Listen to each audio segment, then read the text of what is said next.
bonjour à tous. On est heureux de pouvoir vous accueillir aujourd'hui dans ce rendez-vous quotidien, notre quart d'heure quotidien. C'est un rendez-vous d'utilité publique pour notre âme, pour notre vie spirituelle, et l'Église évangélique de Brumat est heureuse de pouvoir l'organiser chaque jour à midi. Il y a toute une équipe de bénévoles qui chaque jour prépare ce moment-là, et on espère que vous appréciez cela. Et on remercie également tous ceux qui nous regardent, les internautes, pour les petits mots gentils que vous nous envoyez, pour les personnes aussi qui donnaient quelques paroles de témoignage de ce que vous vivez. Ben, on veut être avec vous dans ces moments-là et on espère que ça vous fait du bien. Dans notre quart d'heure quotidien, nous passons à chaque fois un peu de temps, un quart d'heure. Un quart d'heure pour un chant, un quart d'heure pour un texte biblique, un quart d'heure pour une explication de ce texte biblique, une exhortation, un mini-message, un quart d'heure pour prier aussi, un quart d'heure pour réfléchir. C'est un quart d'heure pour peut-être lever les yeux de notre quotidien et regarder vers Dieu. Qu'est-ce qu'il veut que nous fassions chaque jour? Et on espère que ces moments nous aident et vous aident à vous guider, à cheminer. On pense particulièrement aux personnes, voilà, qui sont en chemin dans la foi, qui découvraient la foi chrétienne. Peut-être que nous venons justement nous placer sur ce chemin et on espère non pas être un frein, mais au contraire un boost pour votre vie spirituelle. Bonjour également à tous ceux qui ne sont pas d'Alsace et qui nous regardent aussi et qui viennent d'autres régions. Et je voulais saluer aujourd'hui particulièrement les amis lyonnais et les amis de Dijon, de Bourgogne, qui envoyaient régulièrement des petits mots. Et ben, merci d'être avec nous. Et le confinement, grâce à Internet, ne nous empêche pas d'être si éloignés que ça les uns des autres. Mais entre croyants, entre chrétiens, on peut être quand même en communion, même à travers les fibres, même à travers l'ADSL, à travers le Wi-Fi. C'est des choses qui sont possibles. Donc aujourd'hui, nous espérons que ce sera un moment de grâce pour vous. Et je vais laisser la place maintenant à deux chers amis, frères et sœurs, qui sont à Heurt, qui ont beaucoup de talent et qui vont vous proposer un chant maintenant que vous pouvez chanter avec nous, là où vous êtes dans votre pièce. Alors, Alice et Stéphane, c'est pour vous maintenant. Merci Sébastien. Oui, effectivement, n'hésitez pas à chanter avec nous.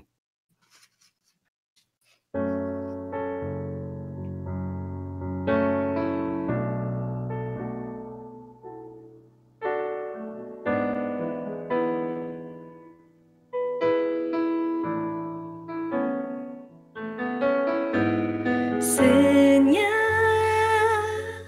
viens animer le feu que tu as mis en moi. Toi seul peux m'éclairer. Viens, Seigneur, m'ouvrir les yeux. Seigneur, viens ranimer le feu que tu as mis en moi. Toi seul peux m'éclairer. Viens, Seigneur, m'ouvrir les yeux. Manifeste ta présence et convainc-moi de ta puissance. Revêt-moi de ta sainteté. Surprends-moi par ta beauté. Manifeste ta présence et convainc-moi de ta puissance. Revêt-moi de ta sainteté. Surprends-moi par ta majesté.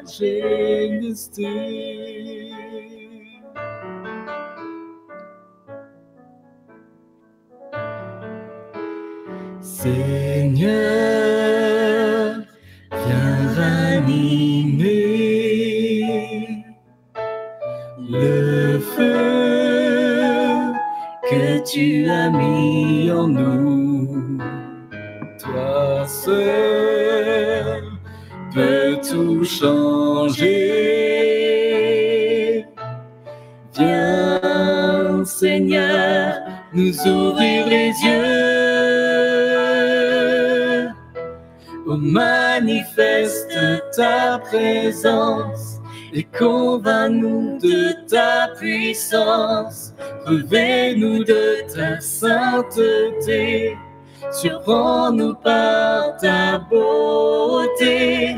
Manifeste ta présence et convainc-nous de ta puissance. Revêt-nous de ta sainteté, surprends-nous par ta beauté. Manifeste ta présence et convainc-nous de ta puissance. Revêt-nous de ta sainteté, surprends-nous par ta majesté.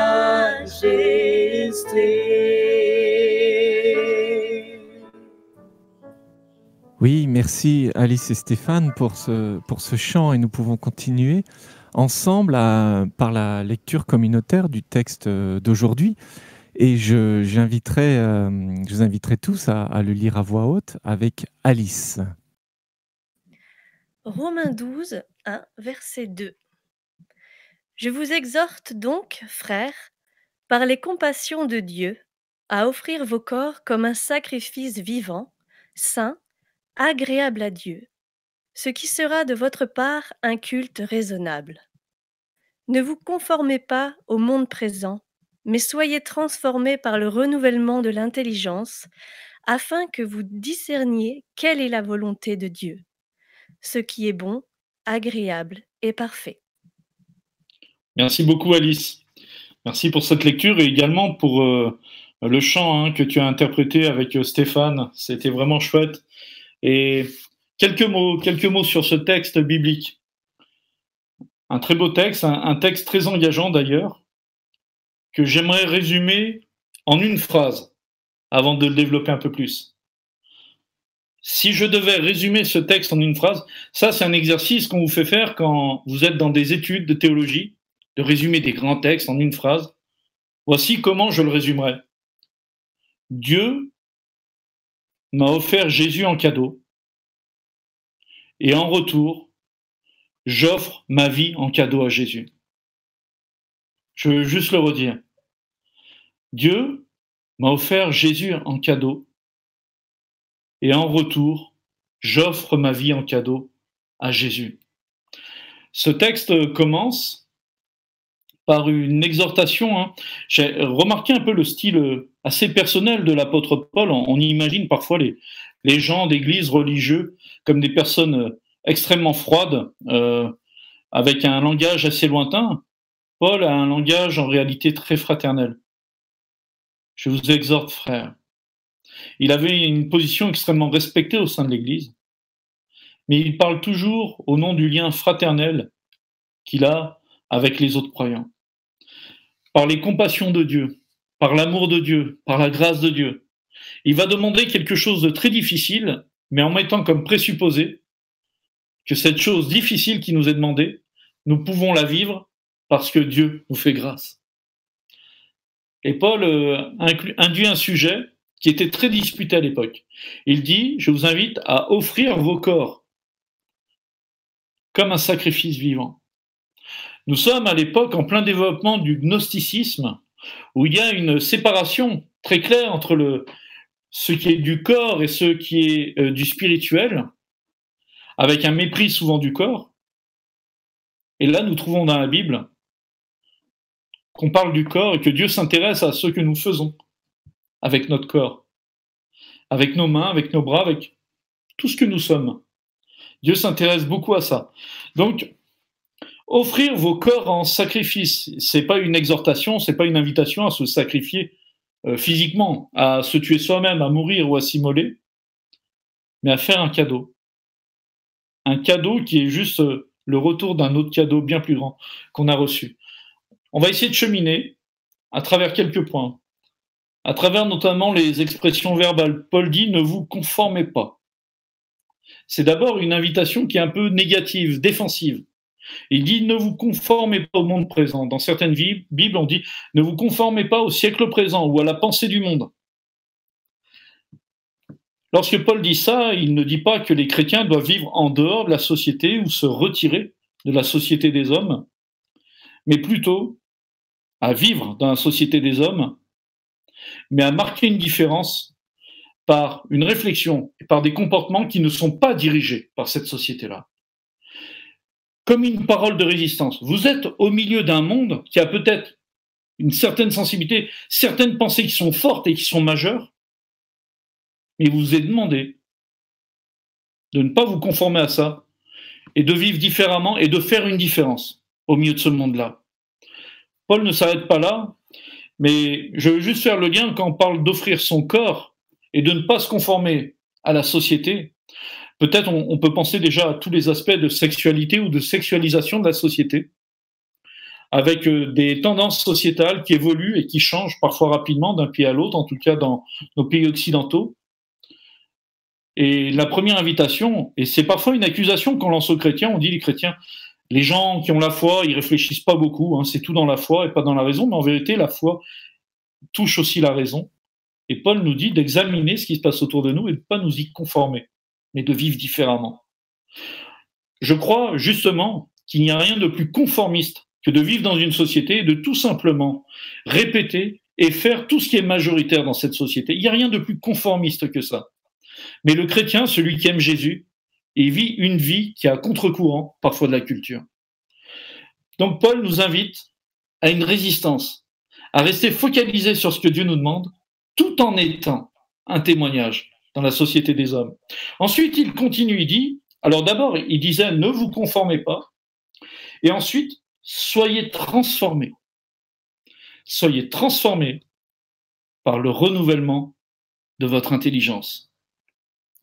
Quelques mots sur ce « soyez transformés ». Notez bien, il n'a pas dit « vous êtes transformés », il n'a pas dit « transformez-vous », il a dit « soyez transformés ». Il parle d'un état qu'on doit atteindre, comme une identité que nous sommes en train d'acquérir, comme une transformation, comme un sas d'un état de départ à un état futur. Il s'agit là d'un chemin, d'une continuité. Paul aurait pu dire « transformez-vous ». Et cela aurait voulu dire que par nos propres efforts, nous devrions changer. Ça fait des milliers d'années que les hommes existent et les mêmes comportements se répètent génération après génération. Donc, l'apôtre Paul ne nous dit pas ça. Soyez transformés. C'est quelque chose à atteindre, quelque chose qui est quotidien et que nous vivons dans un développement de notre vie avec Dieu. Et ce changement ne peut pas se produire par nous-mêmes, mais il se produit uniquement en collaboration avec l'Esprit de Dieu. On ne peut pas le faire tout seul. Il dit « soyez renouvelés dans votre intelligence ». Alors, lorsqu'il était dit au départ de ne pas se conformer à la pensée autour de nous et d'être renouvelés dans notre intelligence, on ne fait pas un rejet bête de tout ce qui se passe dans le monde, mais on choisit de vivre notre vie en plaçant dans nos pensées les pensées qui viennent de Dieu. Donc, ce que Paul dit, c'est d'abord un message d'espoir. On n'est pas tenu de répéter les mêmes erreurs.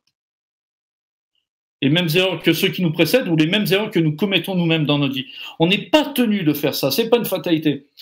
Ce n'est pas non plus un changement, une transformation qui est instantanée. Et ce n'est pas non plus un positionnement statique. Vous savez, il y a un peu les deux tendances parfois chez les chrétiens, où on croit que tout vient comme ça, en un clin d'œil, et il y en a d'autres qui pensent que je fais rien et Dieu fait tout, et peu importe, c'est ni l'un ni l'autre. En fait, c'est un chemin que nous empruntons avec l'Esprit de Dieu. Et sur ce chemin, nous sommes là et nous disons, Père, je ne veux pas me conformer au monde, mais je veux que mon corps, je veux que ma personne serve pour les bonnes choses que tu as préparées. Donne-moi la grâce de pouvoir devenir quelqu'un de transformé pour toi. Paul nous enseigne que nous sommes délivrés de la puissance du péché. Celui qui s'est tourné vers Christ n'est plus un esclave du péché, même s'il pêche encore. En vérité, il nous est offert, par l'Esprit de Dieu qui habite en nous, la possibilité de dire un non aux passions les plus terribles, non à tout ce qui nous brise, non à tout ce qui écorche notre vie. Nous avons cette possibilité-là.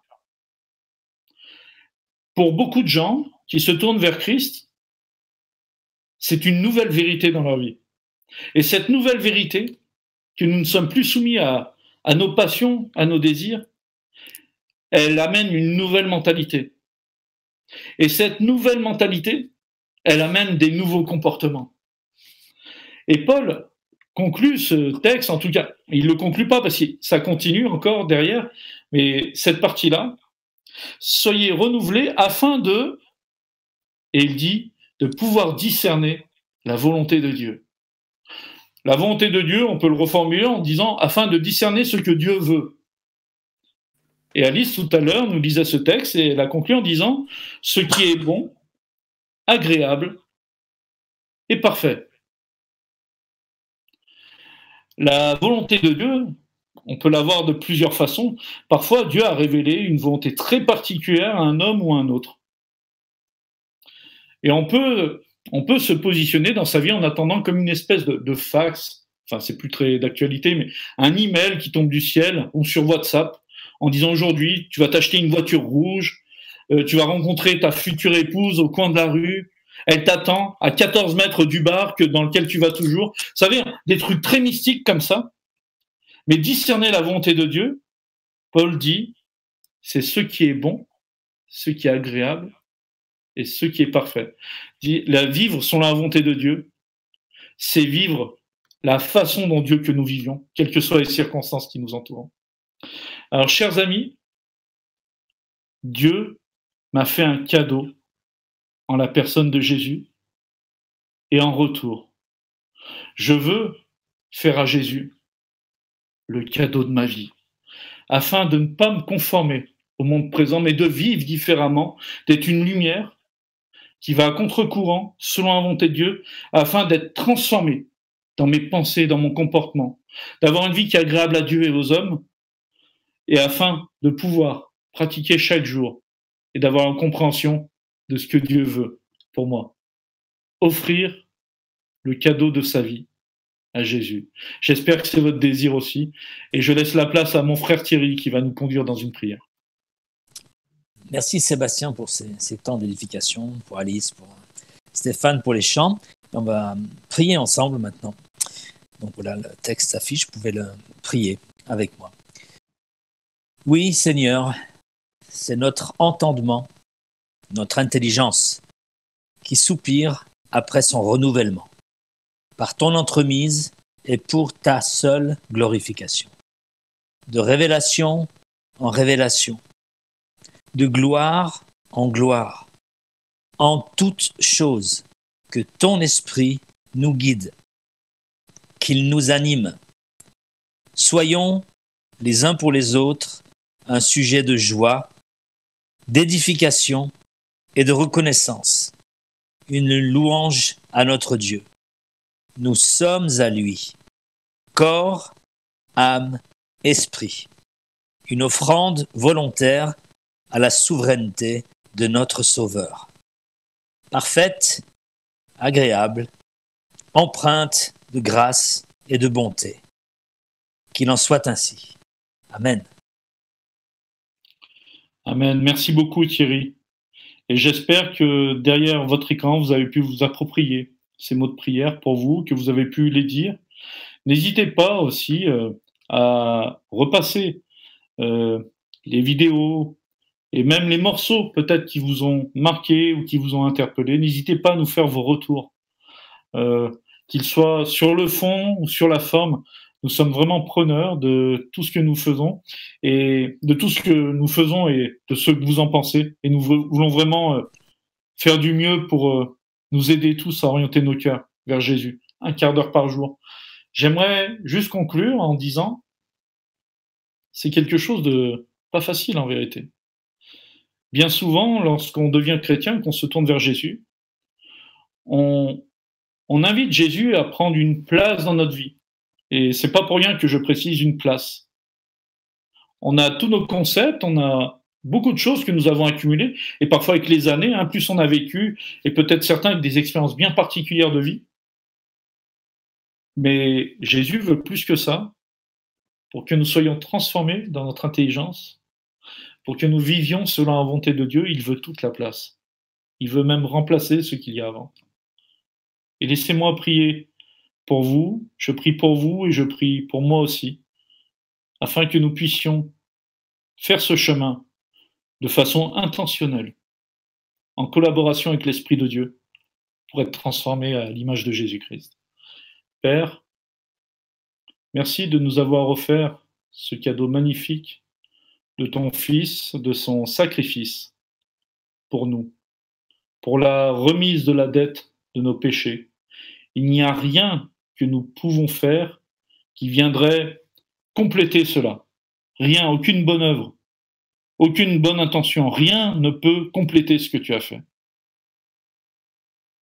C'est par amour pour toi, par reconnaissance que nous voulons t'offrir nos vies, afin que tu les transformes et que tu en fasses une œuvre d'art qui correspond à ce que tu veux qu'elle soit. Je prie pour chaque personne qui est derrière son écran et je te demande ta grâce et ta bénédiction sur chacune de ces personnes, où qu'elles se trouvent, quel que soit son contexte actuel. Au nom de Jésus-Christ. Amen. Chers amis, chers frères et sœurs qui nous regardez, nous sommes heureux d'avoir pu passer ce temps ensemble et je vous donne rendez-vous donc pour demain à midi pour notre quart d'heure quotidien. Que Dieu vous bénisse.